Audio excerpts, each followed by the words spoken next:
Hello, everyone. Welcome to a brand new episode of the Digital Adoption Show.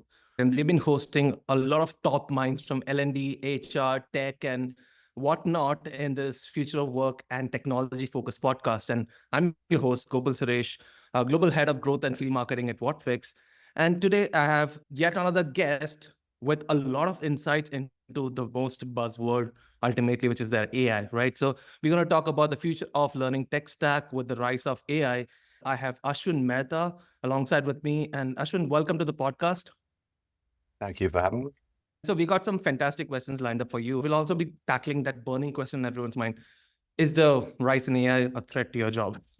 Right. I want to keep that ominous tone towards it, but let's say stick around till the end of the podcast. Right. Ashwin, to start with, let me briefly intro you, and I would love to actually hear more from you as well about your journey. So Dr. Ashwin Mehta, right? He's an AI strategist, thought leader, and management consultant, and a learning technology leader. He has been working for about 14 years at senior levels across transport, consulting, medical, and pharmaceutical sectors.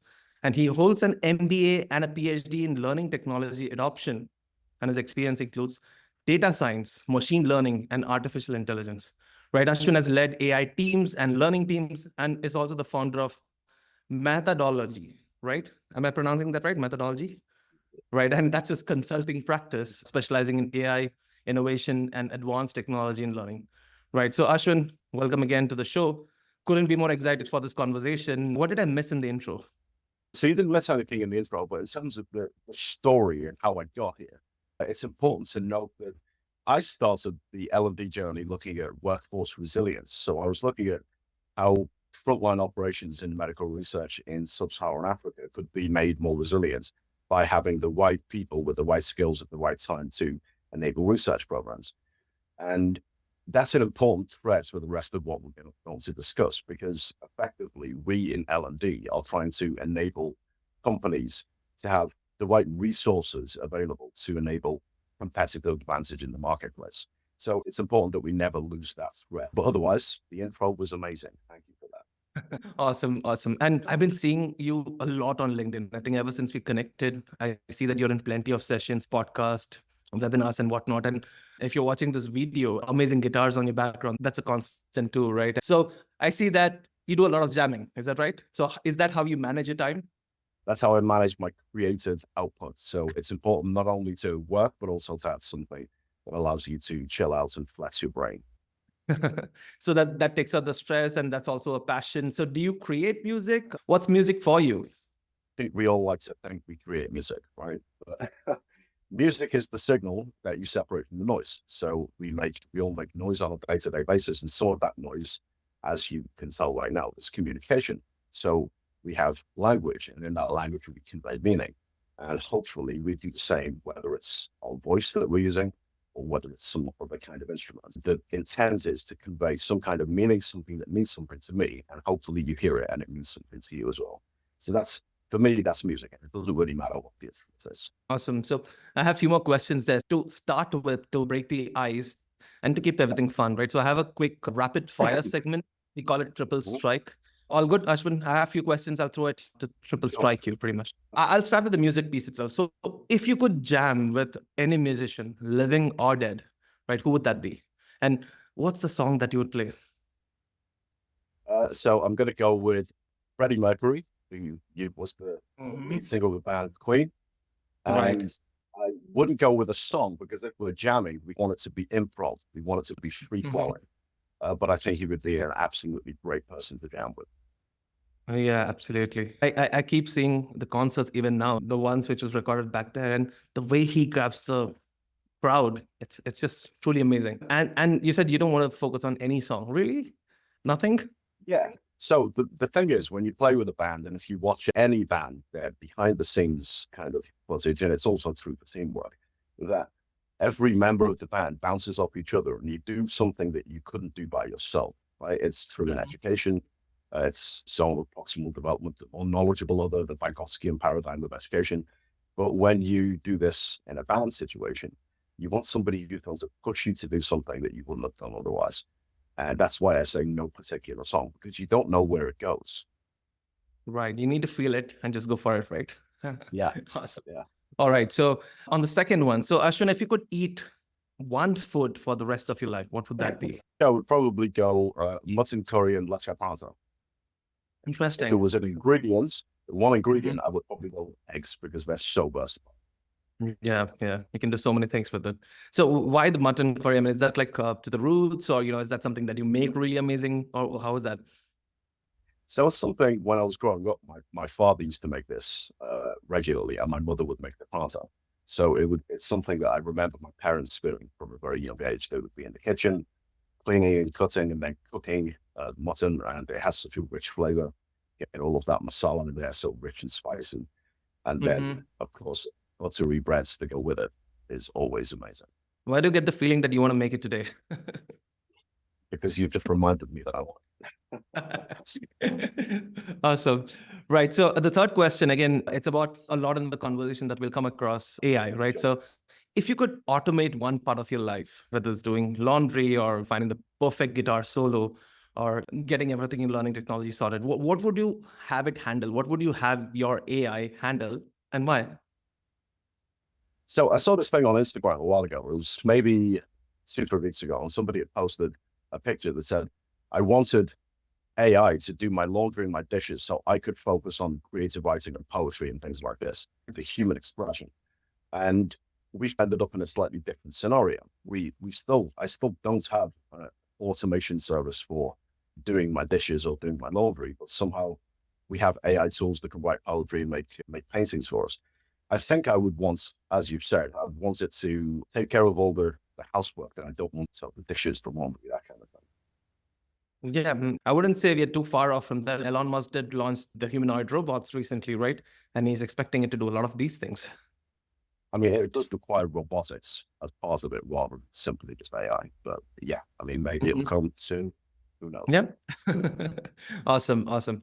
All right. So that's triple strike. And now I'll move on to the real questions. So to start off with, let's set some context for the audience, right? So Ashwin, if you could help me with your journey, I mean, across in learning technology, in AI, there's so many things that I mentioned in the intro as well, which you kindly said was succinct, right? So if you could actually help me understand, how did it all start, and what's your journey been? Audience loves hearing these stories firsthand, and a lot of inspiring anecdotes over there as well, right? Yeah, so my career journey started in chemistry, actually. So I was doing chemistry. I did a degree master's of chemistry in Liverpool, and I was working with a small company, and we were doing some pharmaceutical research, which was some of that was catalysis, some of it was organic chemistry, but basically we were in the lab and we were doing things. And over time, I became less interested in that, more interested in kind of the business processes around running labs and running organizations. And I moved from there into a variety of different things. First of all, I went into consulting and I was doing chemical consulting. Then I moved to another organization and I was looking at safety in labs. I was looking at business continuity. I was looking at operational resilience more broadly. And that took me to this concept of workforce resilience. So I was in the Gambia in West Africa, and I was looking at something, I think it's flood defenses I was looking at for a field station that was on the bank of a river. And while we were there, I was looking at all of the different things that might affect the operations. Effectively, you need freezers, you need labs, you need equipment, you need consumables, you need participants, and you need a workforce. And the workforce was coming from the local communities, and they were well-connected, enthusiastic, hardworking people. And they would be recruited into the organization, and then they would sit in a classroom for 16 weeks, understanding what it was that they needed to do. And they would be taught by some trainers, and there were various problems with that because this organization had trained 15 trainers, but only 3 remained because they've moved on in their career, they've done other things. So now you have 3 trainers, and the entire organization depends on this workforce recruiting participants for research and promoting health and hygiene and doing all of the other things field workers do. And my initial thought was, can we do some of this digitally, and can we alleviate the burden of relying only on these 3 people to train the entire workforce? And that there were lots of barriers there. So barriers are, well, power, electricity, and broadband, and all of these things are unstable and unreliable. So we need to do something to address that. We don't have computer labs, so we need to do something to address that. We don't have IT skills because mostly these are workers that are out in the field, and we haven't, to this date, we have not installed any computers. Fine, let's do that. And then there were all of these things that needed to be effectively the facilitating conditions with digital learning. And then we needed to have some digital learning. We need to have the platforms to make it accessible. So all of these, this became a really holistic project end to end. And that was really interesting for me. But that led me then down the journey of looking at, if I'm doing this in different countries, how do people with different countries, different infrastructure, different social infrastructure, culture, all of these things, how do they interact with technology when they actually have the chance to do so? So that led me down the path of, well, can we statistically model what that looks like? And I ran a study across multiple countries, including the UK and West Africa and East Africa, and looking at basically what are the common factors and what are the things that are unique to each context. And when you develop a statistical model, you have lots of data. So I was doing statistical modeling. But then after that, I became interested in, can we predict the same thing using machine learning? Can we detect the patterns? Can we then build some kind of prediction or predictive analytics around this thing? So that was my journey into L&D. And I was in consulting for a few years. And then I was leading innovation in a global corporate for a couple of years. And I decided I'm going to go on my own. Now, this is exactly where we are. This is me doing my thing on my own. Amazing. And assuming throughout your journey, there have been so many obsessions that you wanted to actually, okay, I need to figure this out. I need to do this. And you have come to a point where you're consulting now. So what are you currently obsessed about? So obsessed is probably a strong term because I do get really into a lot of things that I'm doing. One of the things that I find really interesting about the AI revolution is just how adoption speed and convergence and divergence in the market are happening. So if we take, so you have the idea of a foundational model, and ChatGPT came out in November 22, I think it was, around that time. And we had this explosion in the market. There were so many tools. Everybody's effectively reskinning chat and using it for something. And then the next release, OpenAI came out with another release, and probably, I'm just going to make up a figure now, I haven't validated this at all, but 80-90% of the market effectively became useless overnight because their functionality was taken up in whatever the new release was. So we have this cycle of expansion and contraction, which I think is really interesting. But that leads us to the idea that it starts to become confusing for people who aren't in the field to keep up with everything that's happening, because every day there's a new tool. And most of the conversations that are happening are, well, what's the tool for this? What kinds of technologies are we seeing in the market? What should I be using? What shouldn't I be using? So this area of effectively tool and market landscaping becomes quite interesting. I wouldn't say I'm necessarily upset with that, but it's one of the many things about this field that I find to be quite interesting to look at.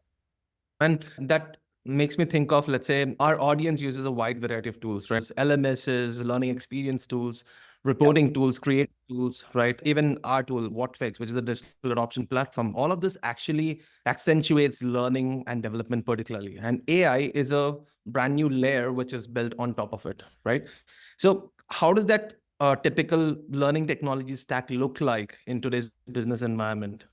Yeah, so I'll talk about the stack in a second, but it's also important to just position all of this in learning versus learning and development. So learning as a human imperative. So every person, every child that sees fire for the first time somehow learns. It's a natural part of the human condition. We learn from our environment, we learn from each other. That's separate to the concept of enterprise learning and development. So enterprise learning and development tends to be, how do organizations manage either skills or knowledge throughout the entirety of their workforce? How do they then report on those things? And how do they try to make slightly different strategies for competitive advantage? That's a very different thing from human learning. So let's establish that at the outset. Now, the concept of a stack is talking about technology architecture that helps an enterprise do the second thing that I said, to manage the skills and knowledge and information across their human capital, across their workforce. And that architecture tends to be slightly different depending on the size of the organization. But typically we're looking at some kind of skills that might come from an HR system. So, for example, Oracle, SAP, Workday, these kinds of tools. Or it might come from something a little bit more specialist, talent marketplace kind of technology. So, Eightfold, Glows, Fuel First, all of these kinds of companies. But in that Mm-hmm. space, you have, can we measure effectively the talent marketplace, the skills marketplace? So supply and demand. What do we want? How do we get it from our workforce? And usually, if we can't get it, we turn to learning. So we say we want to develop skills in our internal workforce, or we turn to recruitment, regardless of bringing these skills in from externally. We could also turn to procurement strategy. So we're going to use a particular vendor or particular supplier that has these skills that we don't have. So you've got your skills architecture there. Typically, then your learning stack tends to be an experience layer, learning experience layer, a learning management system, and some kind of database, some kind of data repository. The market in this space, in the learning experience and the learning management system area, management is effectively push, experience is effectively pull. So we need our workforce to do certain things. We call that training. This is mandatory. It's a risk mitigation measure for business. Let's not pretend that it's learning. Most people don't learn anything from that.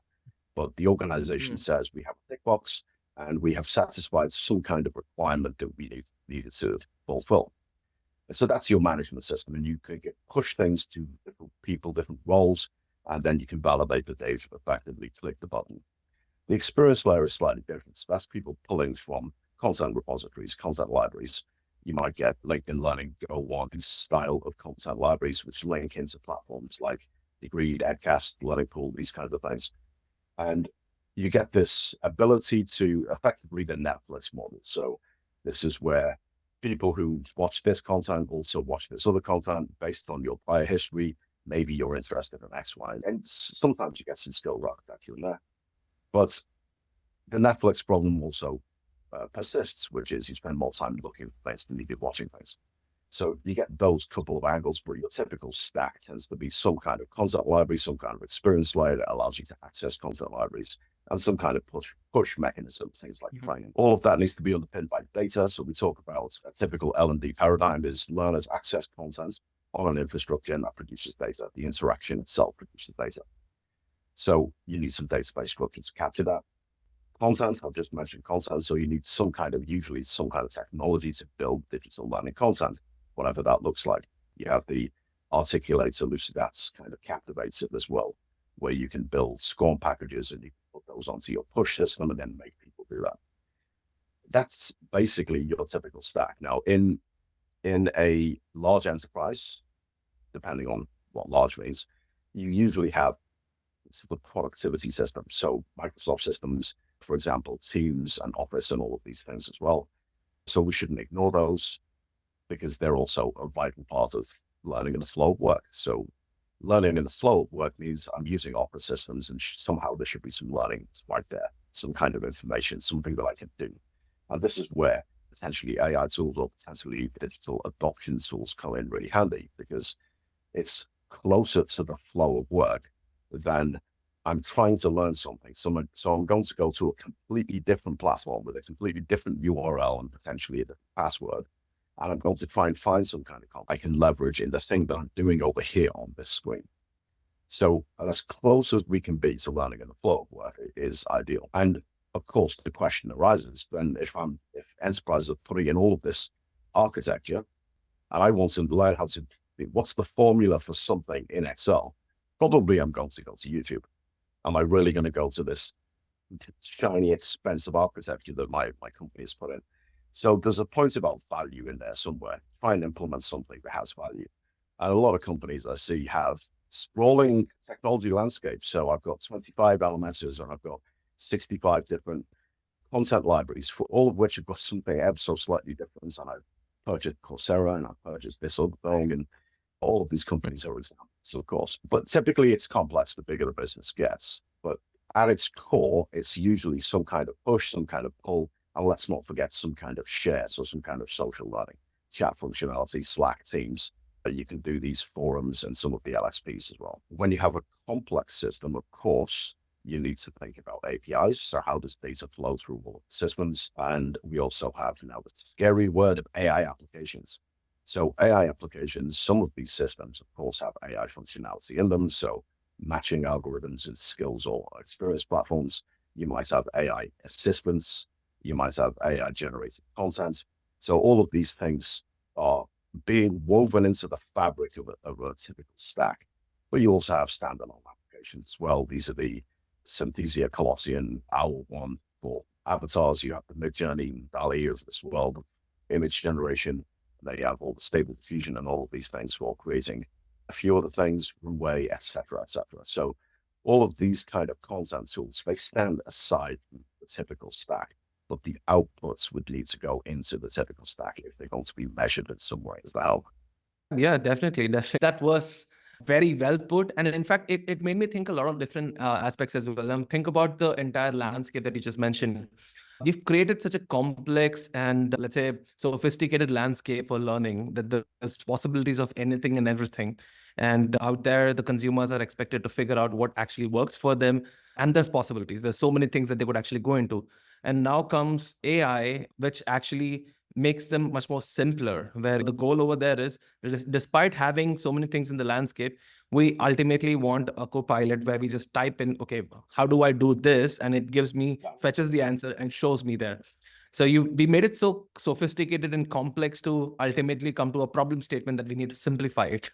So that's how that entire AI system or the requirement or need for AI is also coming in. I want to go deep dive into the basics of it. So let's say, I'll put it in a 3-part question, right? So how do you think this AI fits into the L&D as of now? There's so many possibilities there, which we would also want to apply. So how does it fit into AI? That's first steps. And now you're saying that it's generally a layer on top. There's so many agents, there's so many co-pilots, right? So many from different aspects which can actually solve and make your life easier. Like you mentioned, for image processing, for content creation, all of those aspects come in. So how can an L&D professional really apply it? It's about identifying what works and how do I apply and apply it in a daily work life. So that's the major aspect to it. How does it fit into the L&D right now? And how can professionals use it on a daily basis for making life better?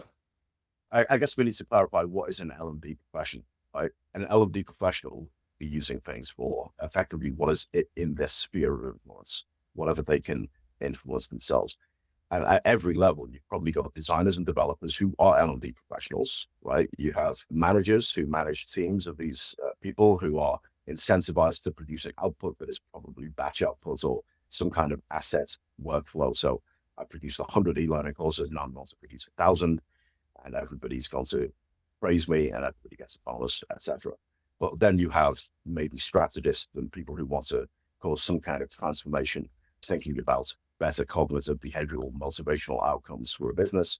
And maybe you have senior leaders who are looking at, we want our L&D functions to be equipping our workforce to increase revenue or things that matter for the business. So you've got all of these different levels to consider when we ask the question, how should people be using AI? So it becomes quite a complex answer. But fairly simply, the way I think about it is you have L&D. The traditional paradigm of L&D that I've described is you make some content or you buy some content, you put it on an architecture, and then you make that accessible to the work. In an ideal state, you measure efficacy, but sometimes you just fingers crossed and let's hope that everybody uses the thing that we just purchased. In that paradigm, where you have e-learning developers, e-learning designers, people who buy content, people who implement architectures, LMS managers, and all of these kinds of things, your baseline of using AI is going to be the tool that I already have available to me. Most of those are now integrating functionality, effectively a quality of life improvement. So it makes it easier to get from A to B, or my workflow is somehow streamlined, or I can eliminate parts of my workflow at whatever the cost is. So being familiar with the tool set that you are currently using and making sure that you understand all the AI functionality that's there and you're using it as well. So I've come across many colleagues and clients in the past who we have implemented an LXP. It has a recommender functionality, but we don't use it because reasons, there are always reasons, right? So if there is functionality there, you have to make a deliberate choice. Do I need to use this? Is it serving a purpose? Is it enhancing the experience of my workforce? Is it enhancing the skill set that I have available to me to make the business work? So these kinds of things are really step one. What do I already have that has incoming AI functionality? Can I use it? Then look to the rest of the world and figure out, is there anything that I'm missing? If I was to spend, for argument's sake, I'm going to spend $5 on this tool over here, and that tool is going to save me $10 a day in workflow. That kind of makes sense. The reason I put it like that is there's a purpose behind it, but there's also a business case. We can justify the expenditure, and we know we're going to get some kind of output. So doing that kind of thinking around the AI space, when it comes to software as a service tools, it's probably reasonably easy. And this is also where the what-fix kind of proposition comes in, because you would say there are probably adoption tools that I'm not using.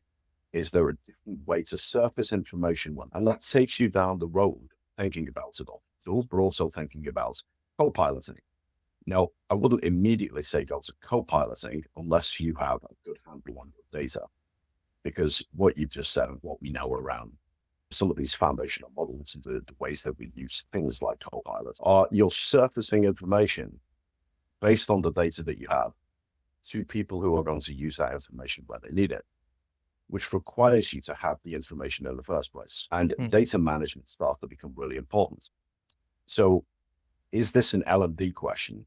Possibly not. It's possibly a business management question rather than an L&D question. But if you want to leverage AI tools to be able to surface real-time content, real-time information, real-time data to people when they're working, then where is that data? How is it managed? How is it stored? How is it chunked? Is it somehow structured or unstructured? These kinds of questions need to be on the table first before we then think about using AI to surface all of that information to somebody. But I would say you have these different phases of maturity that L&D folks should be considering. And inherent in that is the idea of working with the business. So usually L&D departments will have some kind of business interface, business partnering, connection with strategy or something. But it also requires you to have collaborations with HR, with IT, with some of these other departments that are also doing things around systems implementation, but are also making inroads into implementing AI. For example, your IT department is going to be implementing your Microsoft environment. If you're thinking of using Copilot, you need to be talking with them to figure out what is and isn't possible within the license structure that you have. You might have an implementation of an open AI implementation or something else. But that's likely to be an IT-driven initiative. Make sure that you're fully aware of those things. Use what you've got, figure out what else you need, and make sure you're talking. That's interesting as well. So let's say, just to talk from WhatFix's side, we're a 1,000-employee company, and there's so many possibilities with AI now. In fact, we are already using some 10, 20 AI tools across different departments within WhatFix, right? And in fact, there have been conversations that we should have a framework on how we should actually use AI tools and how do we regulate it within the organization, right? Because see, it's simply put, it's automating a lot of tasks that which took a lot of hours for us, right? So that's the crux of it. Now, while you said the different stakeholders in the organization who actually makes this decisioning, right? I would want to touch upon that. But before that, now let's say, think about an individual contributor and they are curious enough, they want to try out different possibilities and they want to make sure that, okay, this helps them in one way or the other. It goes ground up, right? It's not like, okay, we are using this tool, why don't you try it out? We'll train you on it. If you're thinking the other way around, right? So somebody's curious, they want to solve some problems. Can AI do this? How should you think about it? How should you actually go from the basic, okay, what kind of AI tool should I look into to solve my problems, right? How do you construct the thought process? So I'm going to take this back a number of years, a number of decades to when we were children. And when we were children, we would wander around the garden. We would, pick up sticks and pick up rocks, and maybe you put things in your mouth, depending on how old you are, right? You had this curiosity to touch and taste and feel the entire environment around you because you were experimenting with the rules in that environment. As adults, we have all of these rules around us, and we're almost scared to have that same curiosity. In an organization, you would be saying, well, am I allowed to do this? Because maybe some rules, some IT, some governance, something. Now, generally speaking, I can't speak for every organization. Please, everybody go check the rules in the organization before you do anything I'm about to say. But you have effectively a distinction, and that distinction is your company data should be kept private. That is your commercial confidentiality. Your client data, the same. When you are at work, but you want to experiment with AI models, you can do that in a way that is, or even outside of work, you can experiment in a way that does not yield any data to anybody else. So it's important that you get that distinction. We talked about compliance training earlier, and most of the compliance training is to try and give you these rules to try and make sure that you have safeguards around your company risks. But as a person, as a curious person, you have access to the internet. And on the internet, you can start searching for things. And you can go search for any of the AI tools. Is there an AI tool that allows me to make a PowerPoint slide? Or whatever the question is that you want to ask. And you will get a lot of hits. Now, most of these tools have some kind of free tier, some kind of free version that you can go and use. And you can go and try and make a PowerPoint presentation about your cats or whatever it is that you have in your personal life. Give me 10 recipes for roasting chicken, something that's a personal interest to you, and try and play with the tools and the technologies that we have available to us and figure out if there's any value add. Now, we're talking about L&D, so primarily we're talking about things like content creation or things like integration of systems. Integration of systems is going to be very difficult to do outside your company environment, so make sure you work with your IT teams. But the rest of it, I gave my mother's 75. I put Copilot on her tablet and showed her how to use it. And she was looking at making children's books for the grandchildren. Something that she was interested in, had no company data in it. Let's see what the AI tool can do. Everybody at every age pretty much has this curiosity in us, but we're almost scared to bring that to work. So I would say, find that curiosity and go and use the tools that are available. Find out, this is part of problem solving. Find out the things that will help you with the problem that you have, apply some kind of purpose to that, but do it in a way that is not jeopardizing or adding risk to your work. But play is very important. Right. In fact, you could use AI tools to find other AI tools as well. Yeah, That's another way. I use Perplexity a lot. It's more of a go-to search engine now, and ChatGPT is also getting more search engines, and that's being launched everywhere. That's very interesting because you're also able to cite what others have actually put in. It's not just, it's just feeding you information. It's actually collating information from so many different places, and it's all there, right? So you're consolidating it, you're identifying, okay, this is actually something which is useful. This is actually verified or validated, and then using it. Great. So interesting point. And so I'll dial back to the point that we started this with, right? So within the organization, there are so many structures, right? And in fact, while you talk about how the data should be, let's say, you should be making sure that the data is all good while using all these AI tools. There's so many stakeholders that comes in the decision-making process as well, right? Being a CISO or the security officer as well, alongside with so many other potential stakeholders within an organization, if you want to integrate an AI in the first place, right? So is there a specific point of, let's say, organization maturity in L&D, or where we should actually think that, okay, AI solution is become unnecessary, right? And what kind of stakeholders should be part of that decision-making process? Yeah, the point is there are points at which L&D needs to reach out to others.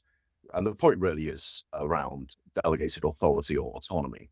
Some L&D departments will have budgets and they'll have autonomy to buy a certain amount of technology. They will likely at that point also be in an organization where the organization itself has some kind of technology strategy or some kind of technology governance in place, which L&D departments will, of course, need to adhere to. And those will be checking things like information security, things like data privacy, etc. So a number of different governance parameters will be checked in that way. So bringing in a tool into an organization is do it in accordance with your organization's governance, for example. But you mentioned the I word, the integration. So integrating a tool is different to just using a tool on a browser. So you have a lot of browser-based tools which you can use, AI tools. You mentioned Perplexity. That's something I use as well, or it's browser-based, right? You open a browser, you type in some things, and out comes some output, right? And hopefully then you go and check the sources to make sure that everything that was said was actually true. But most of the tools that we're talking about are actually browser-based. So there's not really an integration imperative in L&D content. When we're talking about a more detailed Microsoft AWS style tools, of course, there is way more that you need to do in terms of systems implementation. But from an L&D point of view, the content side probably doesn't need any integration. The platform side will, but I think most L&D departments of big organizations that are big enough to warrant a platform probably have some kind of platform already. If you don't have a platform, then the chances are you're not big enough that you have all of these robust and restrictive, potentially, IT governance processes in place. So at that point, you need to figure that out as you go, depending on what your organization does. Great. So now I want to change the gear a bit. Let's talk about the flip side, right? So I'll come at you with a fully loaded question, right? So do you see a future where AI completely automates the creation and delivery of content? And if so, how do you think it'll impact the entire learning tech space? What should people be preparing for? I'm going to bounce that back and talk about value instead of technology, because is it foreseeable that you could have a Copilot style tool? I don't mean necessarily Copilot as the Microsoft brand, but Copilot as humans working with AI synergistically to get some kind of real-time information that potentially is multimodal, being it could be audio, it could be video, it could be images, it could be whatever we want it to be. So if we are co-piloting, we have humans working with AI to ask a question and get multimodal information out. Is it realistic that we can expect that at some point in the future?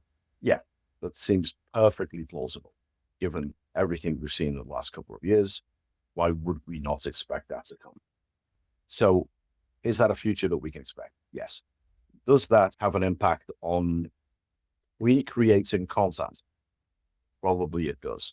But this is where the value point, and it links a little bit to the idea of what does L&D actually do. Now, if we think about a spectrum, we think about a line, think about a scale, we have on one end, I'm going to reformat content by adding some images and putting it into a scroll package. Maybe I'll make a video out of it. That, we'll call that e-learning. It might even be some bullet points on a screen in text with a next button, and we'll put that out to the entirety of the organization, and we'll make it mandatory because there's a checkbox that says we can do that, right? This is all the way over here. All the way over here, we have the idea that I'm going to make a AAA, if you're familiar with that term, Marvel Cinematic Universe, GTA 6, that's that big blockbuster experience. I'm going to make that. Those are very different scenarios. And because they're very different scenarios, the question of can we do that with AI is very different. On this end, we can, of course, do that with AI. We can pretty much do that now. Automating the creation and delivery of learning content, we could do pretty much most of this stuff here right now. The future of co-piloting and multimodal surfacing information is coming. Over this side, having this rich 3D world that's inhabited by lots of non-player characters, and we can, as a learner, we can go take quests and we can learn from scenario-based learning, we can solve problems, and we can think about simulation-based learning within a single environment. That is complex to create. So we're probably not going to get that kind of automation anytime soon. So the point of value is, if you're in an L&D department, where are you on this spectrum? Because if most of what you do is here, then most of what you do can be automated, and it can probably be automated. Right. And that would clearly add up, right? I mean, will it replace your job? That's the question of the year, right? So can AI replace your job? It all depends upon how you use it, right? So what's your thought on that particularly? So it depends on how you use it, but also depends on what you do. So if what you do is you take, as I said, you take a PowerPoint, which has got 5 bullet points on a screen, and you add an image to it, and then you put it on an LMS. And if that's your job, then that can be automated. Whereas if your job is to work with a business to figure out competitive advantage, to think about the behaviors and the motivations of your workforce such that they add value to the business, then make your business competitive in the marketplace. And you're looking at interventions that may or may not be digital, may or may not be human focused. And you're looking at interventions that change the dynamic of your workforce skills such that your business is more successful. And you can measure all of that, and you can create that business case It justifies further investment in technology or tools to allow your business to grow further. That is a very different proposition. And that is very useful for a business because you're either making income or you're reducing disruption to income or basically the business or revenue rather than income. Can that be immediately automated? Probably not. So is there a risk around replacing that kind of job? Probably not. Now, there have been a handful of papers on things like task analysis. So where you say which tasks is AI very well suited, and therefore can we let AI do those tasks with appropriate human oversight? Because when we think about that, we start to open up a very different world as well. L&D people used to go and do learning needs analysis. Now, can we do task analysis? And can we understand enough the capabilities of AI and the capabilities of humans that have AI skills to be able to go and do these tasks? And therefore, which of these tasks should be automated? Because it's not only about can we automate, it's also about, is there a reason, is there a purpose? Are we doing it responsibly? And all of these kinds of things. But all of these considerations, so low value, good task fit, and then high value, all of these considerations go into this question of will AI replace jobs? And it's a different consideration for each of these buckets. But I would say on the low cognitive value or high automation potential end of L&D, we should actually be pushing for those jobs to be moved. Right, absolutely. And it gives us leeway for so many more creative things, right? See, the advent of AI is actually helping us, let's say, go back to those, do stuff that you're really good at. I mean, see, how much of our AI is still being built, it's very far off that it can mimic a human brain, right? So there's so many things that is going on there, and there's potentially so many creative things that can come out of it, right? So, and while AI automates the mundane or the repetitive tasks, we are left with possibilities that you can create, do something that is completely original, which can come in, Yeah, and in fact, we actually talk to a lot of our customers with WhatFix as well. What we do is with the whole learning on the work philosophy that you mentioned, right? So on different applications, we make sure people are aware of how to use it. And if they're already good with it, we just automate the entire thing. It makes it much easier to get to the point. So they are left enough time to actually do stuff that they're really good at, which actually needs a lot of thinking capacity and of doing those mundane, repetitive tasks on a regular basis again and again. Absolutely. And I think this idea of self-actualization, can we be the best that we can be? Can we live and work in some kind of utopia where every human being is fully satisfied and they have reached their potential? And happiness is a part of this, but also income is a part of this. That's a very different consideration and question, because what you asked earlier was, will AI replace our jobs or take our jobs, something like that. No, on this self-actualization, this is a utopia that we should be pushing for. But on the other end, you also have, I occasionally jokingly say we have three kinds of AI, right?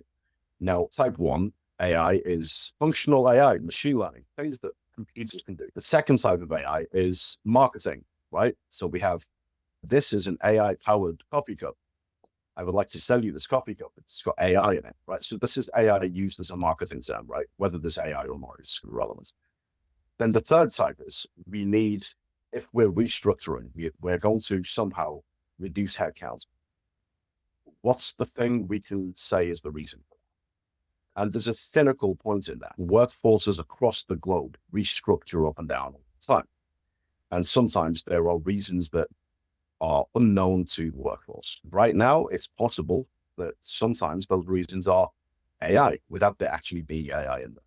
So we can think about political use of the term AI, the marketing use of the term AI, and we can think about the actual functionality of AI. So the reason I say that is, will there be companies out there that will reduce headcount because of the term AI? That's not the same as saying AI will replace our jobs. That's saying people will restructure their companies and jobs will go. And the reason may not even be AI. So just something to think about. Yeah, I think that's been happening throughout decades and eons, right? Industrial revolution came in, factory workers, the whole supply chain management, all of those aspects come in, tech comes in, internet comes in. It keeps happening from time to time. And I think AI is the next one that's happening here. So now in that thought itself, now think about the type of people. See, change management is another big piece. And there is tech savvy folks who thrive in the digital learning environment, who are ready to pick up more things, try new things. And then the other folks who are maybe not that tech savvy, and there's a gap which is widening between them, right? There is, let's say, a skill gap that's widening, the potential of, let's say, tapping into new things that's widening. And such folks exist in every organization, right? The perception is different for them. So how do you manage change in such a situation where there's two divides, or maybe even multiple in that sense? So there's also an attitude gap. It's not only about skills. So I have seen this in the L&D community starting to emerge, but I've seen it in other communities as well. And that is, I'll give an example, and that is that we have some folks like myself who will talk about technology. I understand it, it's fine, we can deploy it. I've been doing this for a while. But you have, in the middle, you have people who are enthusiastic and they want to learn. And they want to learn because it may be useful to them. So they want to be aware of the opportunities. And that's great. Those are people who can come along the journey. And when you say tech savvy employees, it doesn't need to be tech savvy. It needs to be people who have the right attitude and they want to learn. Because you can become tech savvy if you put the time and effort in. And on the other end, you have, well, all this newfangled technology isn't for me. It's never going to stick. I remember the good old days when we used to draw on the sand with a stick and everybody would gather around and everybody would applaud after my lecture because I'd drawn some great pictures on the sand. And why do we need technology? Why don't we just focus on the human-to-human interaction? And so you've also got people with that kind of attitude who don't necessarily embrace technology. And we have to consider all of these people. It's not only about tech savvy and non-tech savvy. So when we think about that continuum, we have a difference in attitude to embrace, to learn, and to consider the possibilities of what's in front of us. And for decades now, literature has talked about technology being a way for human beings to interact with the environment. So it doesn't have to be AI. It can be a stick that I use to poke a tree or whatever it happens to be, whatever we do, right? An extension of my arm, basically. So anything that we use to interact with our environment is technology, and therefore we should be able to embrace it. There's no real difference between AI or something else. But it's the attitude, it's the value set, it's the am I willing to learn things, or am I going to go into a cocoon and try and shut the world out? Every organization will have people on this kind of spectrum.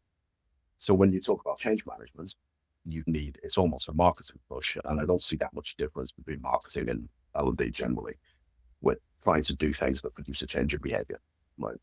So when we think about that continuum, we should be thinking about how do we market, so how do we ensure that everybody understands the value that can be created from the new things that are around us, but also think about how we bring them on a change, how we manage their concerns, and all of these other things. So it's partly about literacy, and it's partly about change management, and it's partly about marketing. There's no easy answer to that because we also need to consider the organization itself. Every organization has culture. Some cultures will be very embracive of changes. Some cultures will be very resistant to change. So that will determine what the change management effort needs to be. All right. So Ashwin, I'll come to the end of the entire podcast. It's incredible. There's so many things that we've actually spoken about. And I have this one last question, which I really want to bring it down. How much of all these questions do you think is written by ChatGPT? That's a great question. If I was doing this, let me spin that slightly differently. If I was doing this, I would usually work back and forth with the AI to get the structure, but then I might tweak every question. So I wonder if you've done that, but has ChatGPT written word for word every question that you've said? I think you've tweaked it ever so slightly, but I can't really tell. The interesting part is I did look through a lot of content that you have created and fed some of it into the AI, and it did give me some really good insights, which I could work on to create this entire conversation. So I wouldn't say it's 100% me, but the thought and the construction, the creative part of it, yes, that's 100% me, right? But yeah, That's the best awesome. way. Yeah. So Ashwin, this has been a fascinating discussion. And so before we wrap up, do you have any parting thoughts or any final piece of advice for our listeners who are looking to leverage AI into their current strategy? Yeah, so I think the big bit of advice is that it can be a big and scary world with lots of scary technologies and terms that are thrown around. But if we bring it right back to basics, the basics are always going to be, what's the business problem that I'm trying to solve? Can I articulate and measure that problem? And then how could technology help me with that problem? And it doesn't even need to be AI. It just needs to be something tangible that actually will add value to your business. And then you can go and look for or search for or try and solve that problem. So always think about purpose first. That's the one bit of advice that I would give to everybody. Awesome. And where can people find you if they have more questions about AI, if they have more questions on the analytics strategies? How do they find you? How do they talk to you? So you can find me on LinkedIn. I also have my company website, methodology.com. So I think when you release this, maybe put those in the link. But I'm always happy to have a conversation about AI or AI strategy with anybody in the learning sector or and beyond. Why not? Fantastic. All right. Thank you so much for joining today, Ashwin. This was an incredible one. And I think this will stand the test of time. There's so many things coming in AI, and we had such deep conversations in this session. So to all our listeners, stay tuned for more such incredible episodes where we dive into the latest trends of L&D, HR, technology, and host more amazing thought leaders like Ashwin. You can catch us on all major podcast platforms, including Spotify, Apple Podcast, and even the videos on YouTube and Shorts and LinkedIn and YouTube. We are everywhere pretty much. So don't forget to share, subscribe. I'm your host, Gokul, signing off. See you next time. Bye-bye. Thank you very much. All right.